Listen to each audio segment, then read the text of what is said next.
They're the most violent motorcycle gang in America. They'll stay and they'll fight to the end. They are nomads, sowing terror and fear wherever they ride. We're the toughest giant in the valley, and you gotta back that up. They are the Pagans, and their motto is do unto others, then split. Absolutely, positively. Gangland.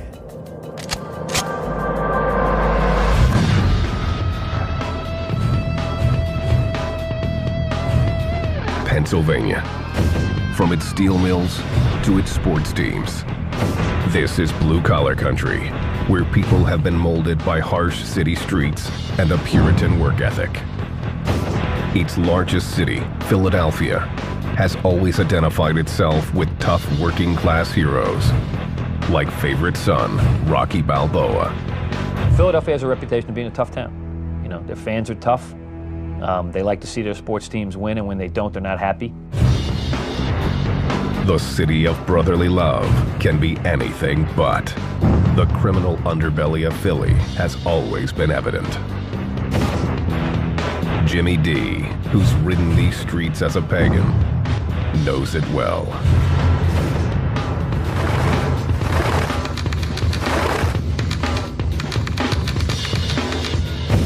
One for all for one. Let's die together, let's fight together, let's together. That's the bond. The motorcycles and the brotherhood. Everything that comes after that comes after that. For 10 years, Jimmy D and the Pagans ran Philadelphia with brute force. It's always been pagan territory, always been their turf. They've always let other biker organizations and biker gangs know that this is our place. The Pagans are a one-percenter club that proudly proclaims its outlaw status. 99% of the people in this world live by society's rules, obligations, and socially accepted behavior. 1% do not. 1% are outlaws. The world, this is what we live by. This philosophy has led them to become the most secretive and nomadic of the large motorcycle gangs. They don't have national or chapter clubhouses. They don't like law enforcement to even know where they're from, opting to forego patches representing their home state. What they have is 300 to 400 members. The Pagans' territory can be found in states like Pennsylvania, New York, Ohio, Maryland, and Virginia. Their sheer brutality often makes up for being outnumbered. What defines them is their propensity to do violence. They're a very violent group. They're a nomadic group. They are to themselves quite introverted as a gang. A lot of antisocial behavior. The Pagans have been linked to assaults, theft, and extortion, as well as weapons and drug trafficking. From menial bullshit, nothing, to murder.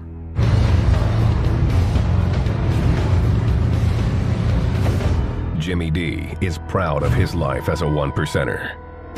He joined in 1972, giving up a college football career to pursue an outlaw lifestyle. What happened was I was working in a gas station at night when I was going to college. At 3 a.m., there's only two people out, cops and robbers. So the Pagans would roll in after the bars closed on their motorcycles. I got to meet them, know them. One thing led to another. Jimmy D's life took a turn toward the dark side. That's when he developed what he calls his jacket.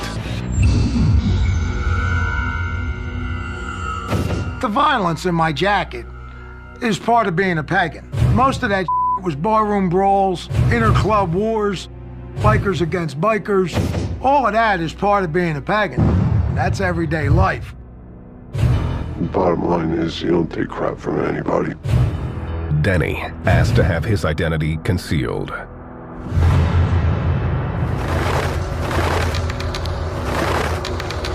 He was taught to value brotherhood and violence above all else. just all go down together. You know, you go in together, you walk out together. Simple as that.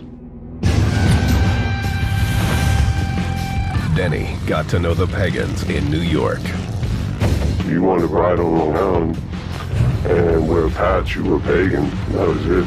There's no ifs, ands, or buts. It wasn't long before he felt like part of the crew. I got to here and there, and they always had my back. I'd have their back, whatever, so it worked out good. Denny joined in the early 90s. His sponsor made sure he knew who his enemies were from the day Denny swore his oath. I went to his house and said, listen, we don't want you to prospect. We want you to be a pagan. I want you to make sure that you know we're at war with Hell's Angels. The Hells Angels are the Pagans' mortal enemy and the largest motorcycle gang in the world. Denny never forgot it, becoming a loyal and effective soldier in the war between the two gangs. You ever smell old blood? Pulling teeth out of your knuckles, pulling teeth out of your axe handles, pieces of brain. I mean, I've seen some up beatings, some nasty. The battle between the Pagans and the Hells Angels has been raging for decades, often with deadly consequences.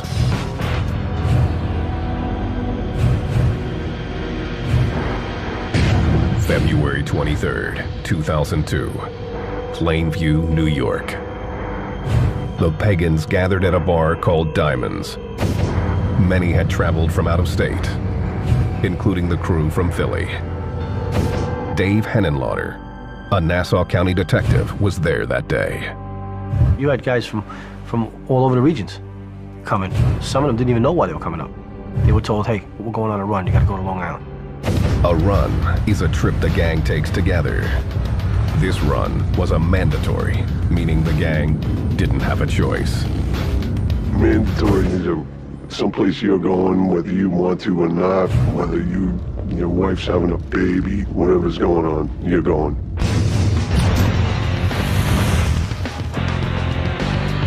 When the Pagans arrived, they were told to get ready to do battle with the Hells Angels.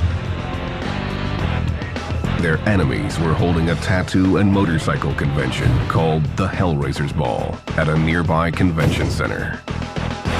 This was the first event that the Hells Angel had sponsored in Nassau County. The Pagans felt it was an insult for the Angels to be holding an event on Long Island, a pagan stronghold. They wanted revenge and knew they'd have to pay a price to get it. Some of these guys wrote their wills. They wrote wills on napkins. One guy, he left his motorcycle to his daughter. You know, so these guys prepared themselves because they didn't think they were coming back. The Hellraisers Ball was open to the public, meaning there were plenty of women and children mixed in with the gang members. Henenlotter was doing surveillance at the event. I was in there with a camera. I was in there like a regular civilian, taking photographs.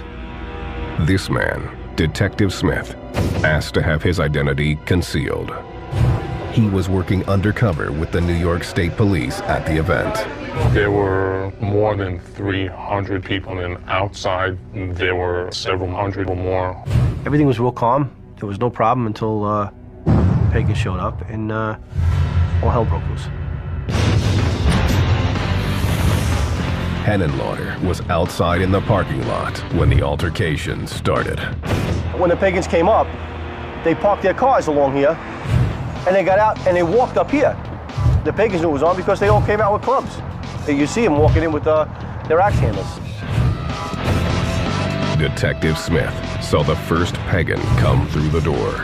I hear this roar, and then within a few seconds, this pagan, well over 6 foot, well over 300 pounds, is yelling. He had in his hands a piece of lumber, not a finished axe handle or a 2x4, just a big stick. The pagans began pushing their way through the front door, armed with everything from axe handles to Uzis to metal pipes and knives. Detective Smith noticed a Hell's Angel preparing to defend himself. He produces a small semi-automatic pistol. The scene erupted into a full-scale war. When the Pagans go to take care of business, they go to take care of business. Repercussions don't matter, results don't matter, it's brotherhood.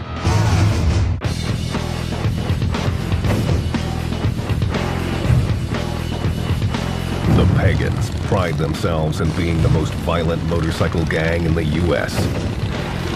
These nomadic bikers spread their terror across the Northeast, intimidating anyone who stands in their way. In their culture, they feel whatever they do is correct because that's what's been instilled in them.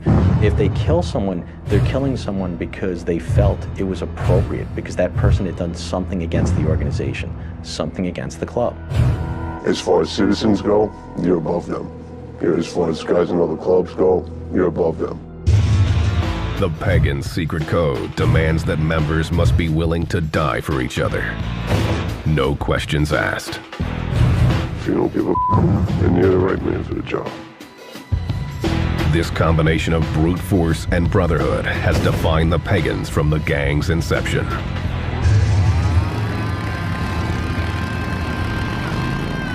The origins of the club are unclear to outsiders.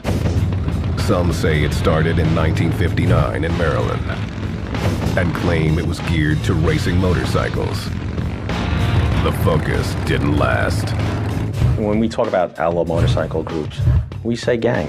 While they may have started in the 50s and the 60s as riding clubs, they did progress into traditional organized crime. For the Pagans, the change took place in the mid-1960s under the club's second president, Fred "Dutch" Burhans. Members credit him with making the Pagans what they are today. The president when I started was a guy named Dutch Burroughs. His policy was kill them all.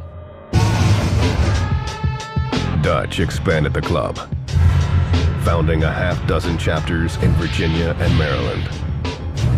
The early members wore swastikas to scare people, but claimed racism was never a part of the Pagan code. At one point I wore a swastika. It's the power of fear. It's part of getting the public's attention. Don't get me wrong, there's racists in the Pagans, there's racists everywhere. During the early 1970s, Jimmy D and his brothers loved nothing more than riding, partying, and sleeping with as many women as possible. If there wasn't group sex, I never would have joined the Pagans. It was one big orgy. Everybody get naked and jump in a pile.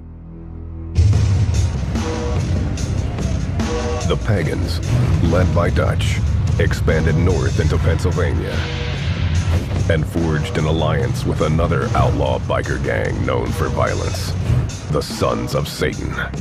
The club's leader was John Vernon Marin, aka Satan. Then, in 1975, Dutch was shot and killed in a domestic dispute in Virginia. Satan folded his gang into the Pagans, and Philadelphia became their headquarters as they slowly took over the city. There was a club called the Dragons, there was a club called the Warlocks, the Breed, the Wheels of Soul, the Thunder Guards. These were all clubs in Philadelphia. The Pagans shut them all down.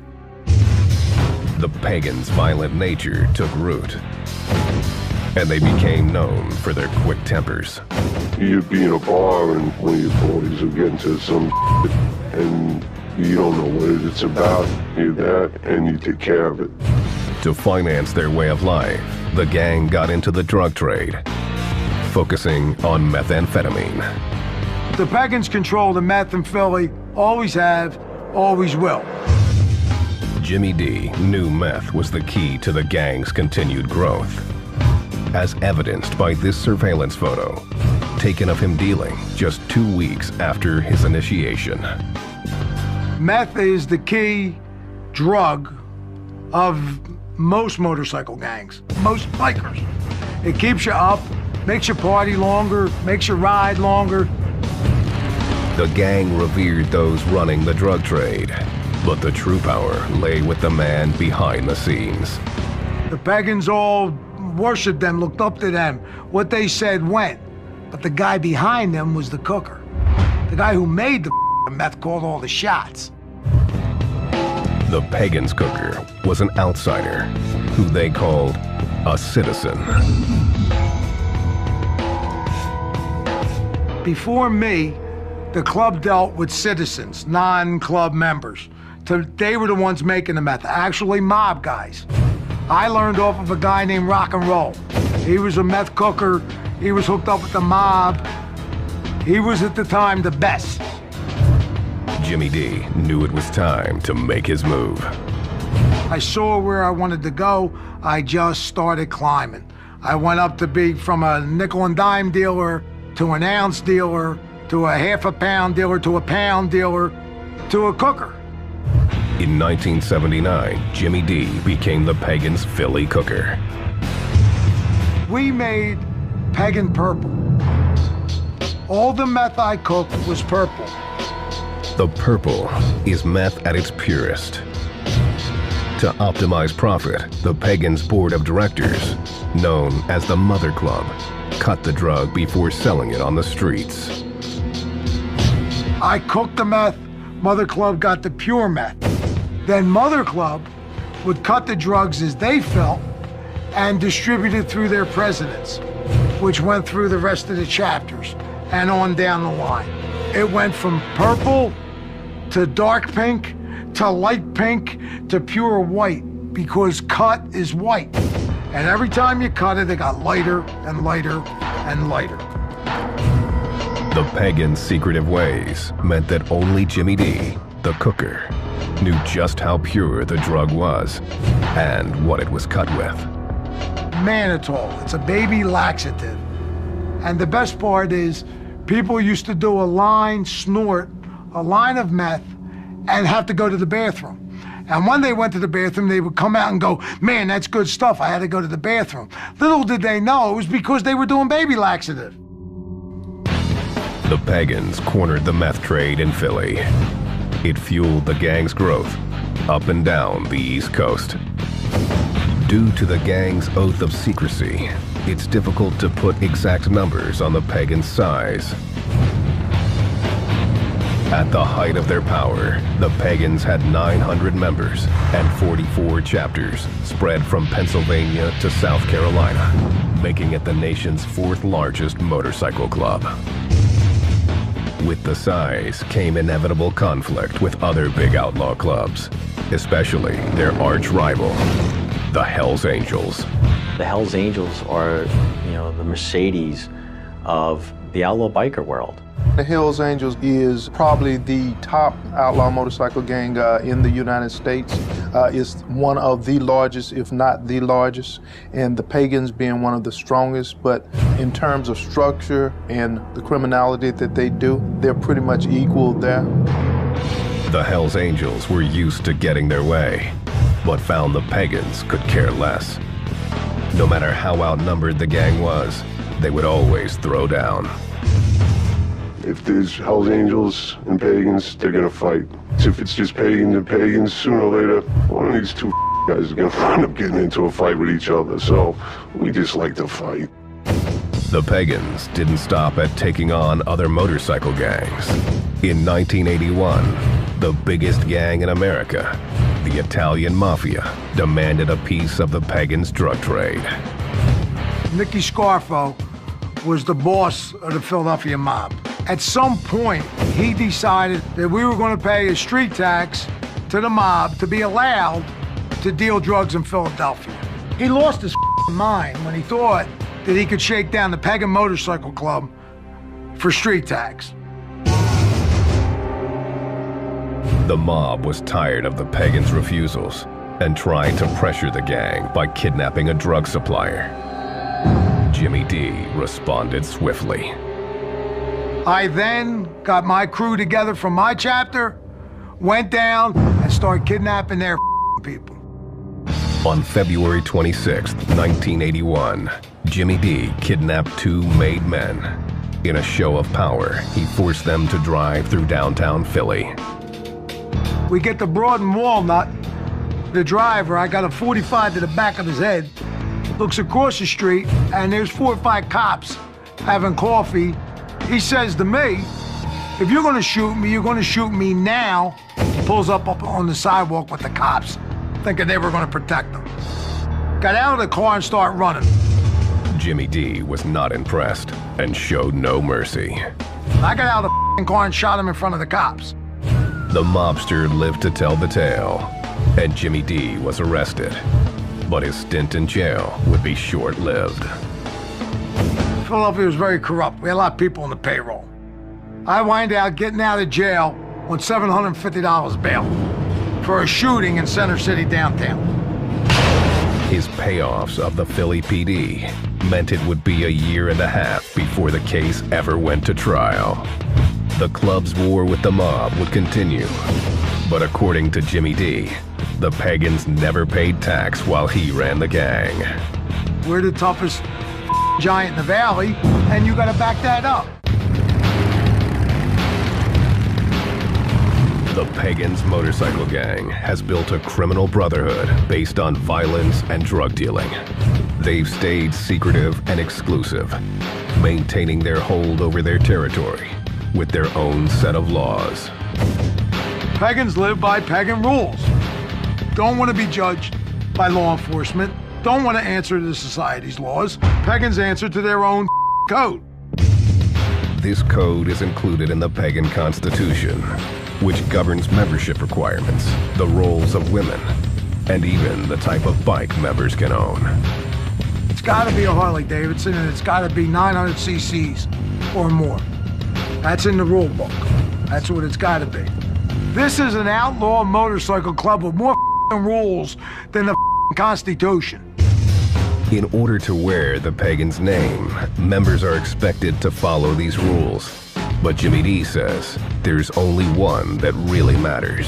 The first rule is Mother Club is God. The Mother Club is what the gang calls its board of directors. The Mother Club sets national policy and club conduct. The chapters fall underneath its rule. The structure of the chapters is much like the military, with a sergeant-at-arms, an enforcer, and soldiers that come under the command of a chapter president, or what the Pagans call a diamondback. These leaders wear a 1% diamond patch on the back of their jacket. Their word is law. You gotta listen to your diamond. You gotta do whatever your diamond tells you what to do. The Pagans' ultra-secret nature is forged by this unquestioning attitude. I could, at 2 o'clock in the morning, be in a bar and say to myself, let's go visit the guys in New York. Let's go visit the guys in Pittsburgh. The fact that we could float around and find a home within riding distance on a motorcycle was one of the best parts of being a pagan. Though many want to become pagans, the road to membership is not easy. Denny's journey started in an unlikely way. I met some at a party and wound up meeting a bunch of Hell's Angels, and I thought they were pretty cool cats. The Hells Angels asked Denny to join. His membership in the gang didn't go as planned. I was at a party a couple years later, and this angel tried to the chick I was with, and I wound up getting into a fight with him. I actually beat his ass, but then I got my ass beat by the rest of them. So I said, the Hells Angels, and I started hanging out with the Pagans. Denny liked the Pagans' rebellious and extremely secretive ways. He decided to become a prospect.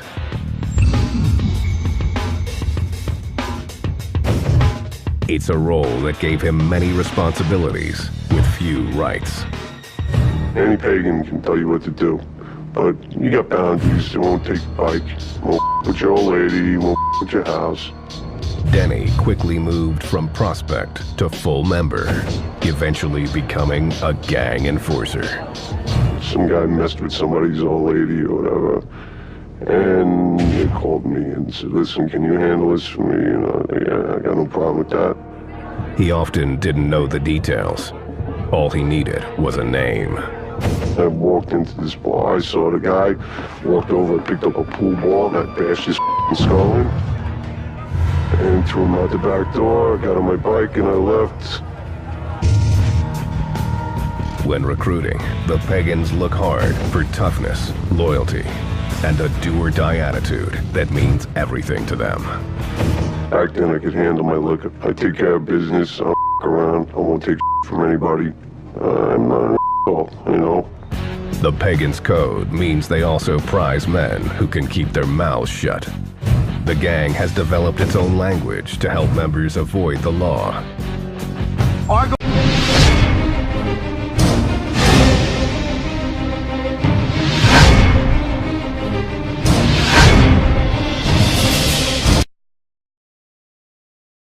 means Argo yourself, and none you means none of your business. What those words are used for is, for an example, we get grabbed by the cops. They bring us in. The cops start questioning guys. We just yell Argo Nunya to each other, which means we don't talk.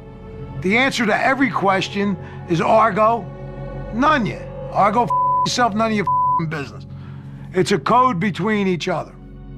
The Pagans react when a brother is facing the system, often using their numbers to protect their own.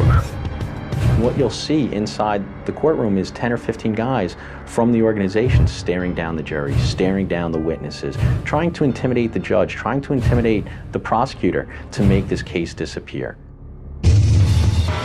The Pagan way also extends to the women who hang out with the gang. They aren't allowed to be members and are considered property of their men. Women have a property patch, if they're lucky enough to have a property patch. The property patch says property of Jimmy D. I mean, that's my property. It's like my motorcycle or my car. It's my property. I own that. I do with it what I want. You buy a car and want to paint it, you paint it. I got a property and I want to turn her out to the bros to we her. The club or its members come first. Business usually comes second. The bike usually comes third. The dog comes fourth, and the woman comes last. In spite of how they're treated, there is no shortage of women who are willing to be Pagan property. They like that bad guy, they want to piss off their dad or something like that, you know. Who knows what makes chicks do things, period. And makes them want to bang a dirty biker is beyond me. It's unbelievable. It's like a magnet. The club, the lifestyle, the spotlight, the power tracks them like a magnet. There's more women dying to become a part of it than there are men. The women often become part of the Pagans' drug trade. The gang will sometimes use them to carry drugs or weapons. Some clubs use women for surveillance. They'll use it for, they use the women for intel. They'll use the women, put them in specific places for jobs.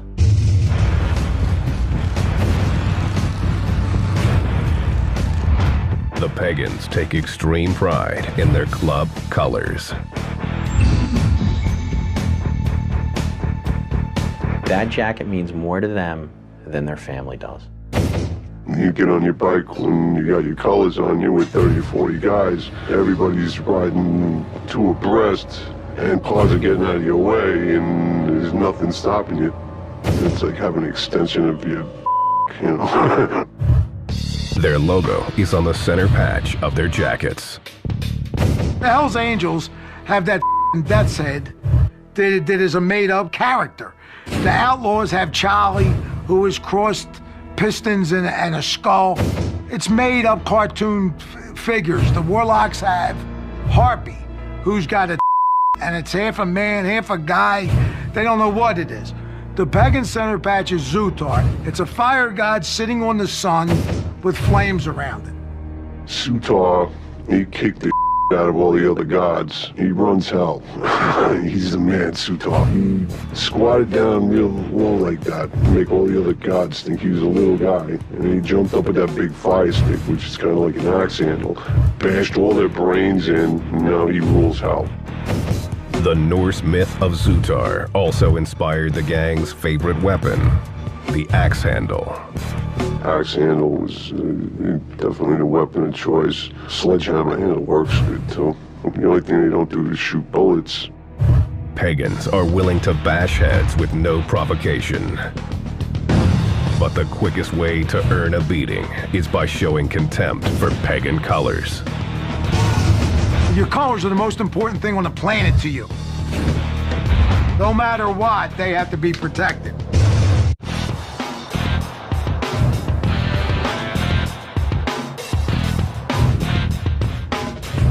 In Philadelphia, the Pagans Motorcycle Club rules through a brotherhood of violence.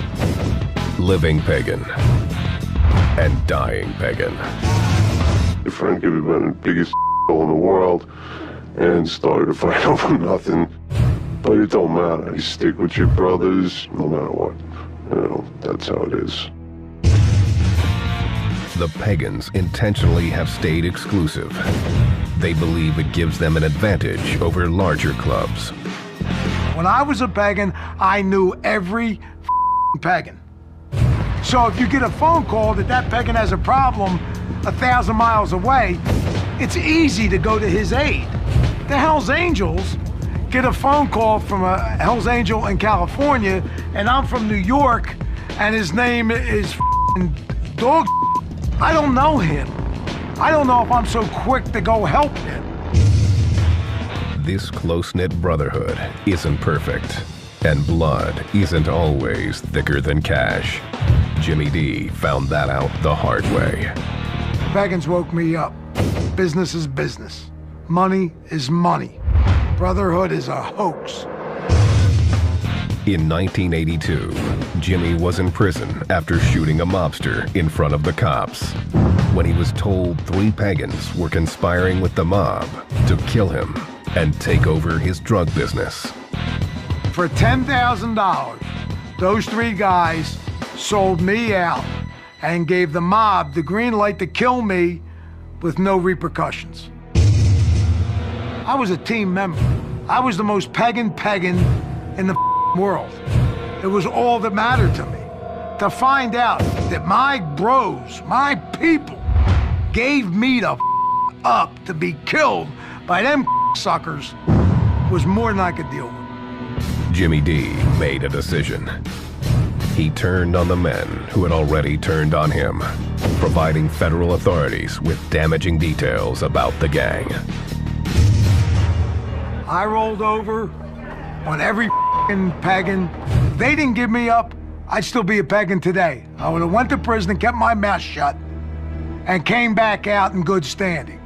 Them giving me up caused me to do what I did. The feds used Jimmy D's information to begin building powerful cases against the pagans. The pagans had 2 major RICO cases that devastated the leadership of the organization, that specifically targeted the Mother Club members of the organization. By the 1990s, the gang was falling apart. In 1998, Denny became one of the casualties.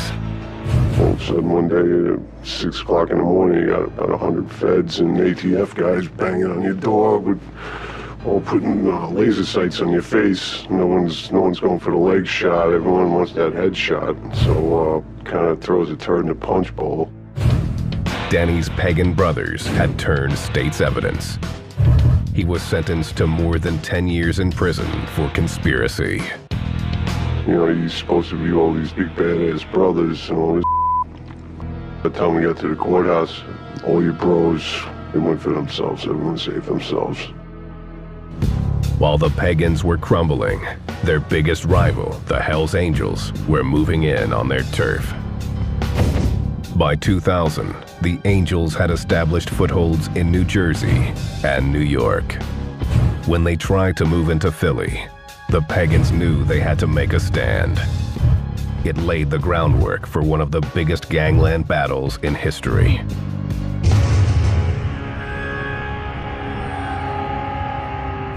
In 2002, Philadelphia. The Angels began to recruit pagans, attempting to get them to switch alliances. You do not trade in your colors with the pagans to have colors with another organization, especially the Hells Angels at that point. The first pagan to become an angel was Tom Thinker Woods, a former leader of the Pagans Mother Club. He contacted the Hells Angels and offered them the Philadelphia chapter. Said, okay, fellas, we want to come over. Give us colors, we'll become Hells Angels, and we'll deal with the pagans here. We'll give you Philadelphia. And that's, I think, was widely viewed as a mortal sin, so to speak, among bikers. The betrayal stoked fury throughout the Pagans' membership.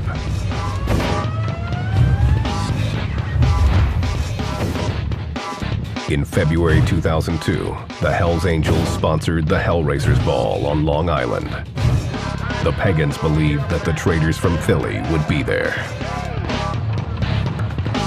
The decision was made to teach them and the Angels a lesson. There's this call for pagans from various places, including about 3 dozen from Philadelphia, to go up at that Hellraisers Ball and basically take them on.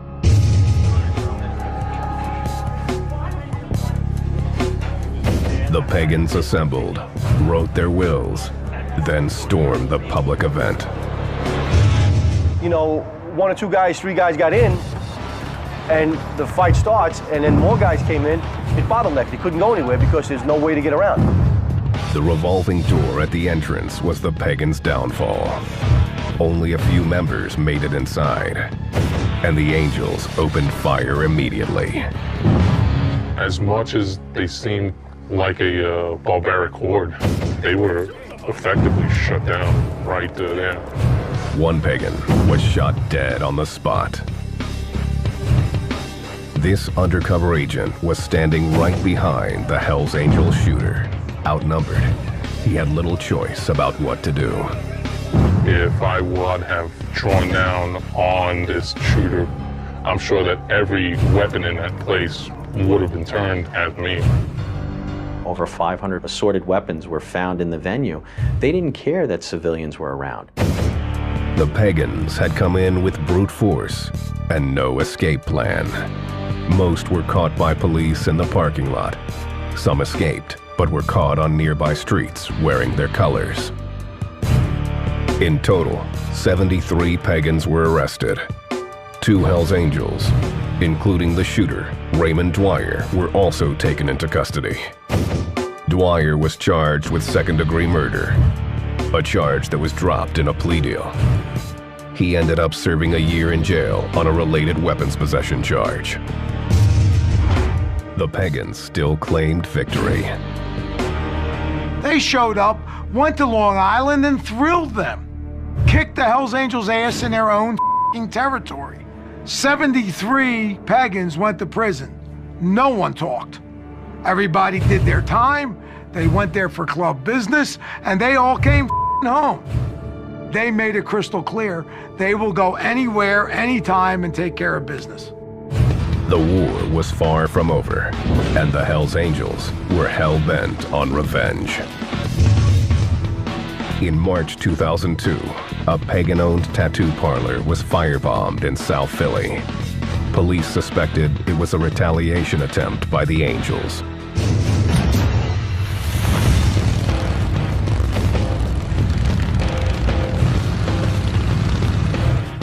The Hells Angels continued to make their presence known in Philly.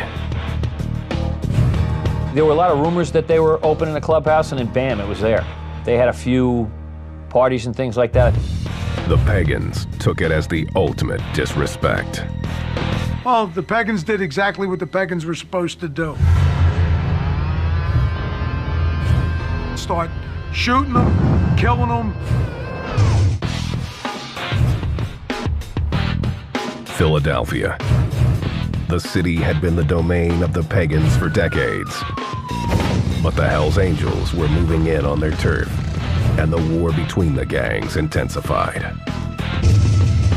In 2005, the Pagans took the battle to the extreme and murdered the Hells Angels Philly chapter president, Tom Thinker Woods. He was one of the original Pagans who had left the gang for the Angels. The Pagans followed him and murdered him on the Schuylkill Expressway. Killed him right there. That's when it came crystal clear. The Pagans run Philadelphia. The Hells Angels came to town. He was the president. He was the man. The Pagans killed him dead. No one has ever been arrested for the crime.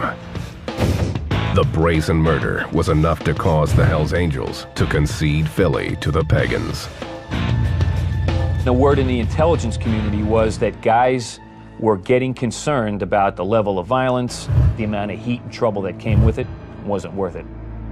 I have never seen the Hells Angels run out of town or any major city like that, like the way it occurred here. They just folded up shop and went away.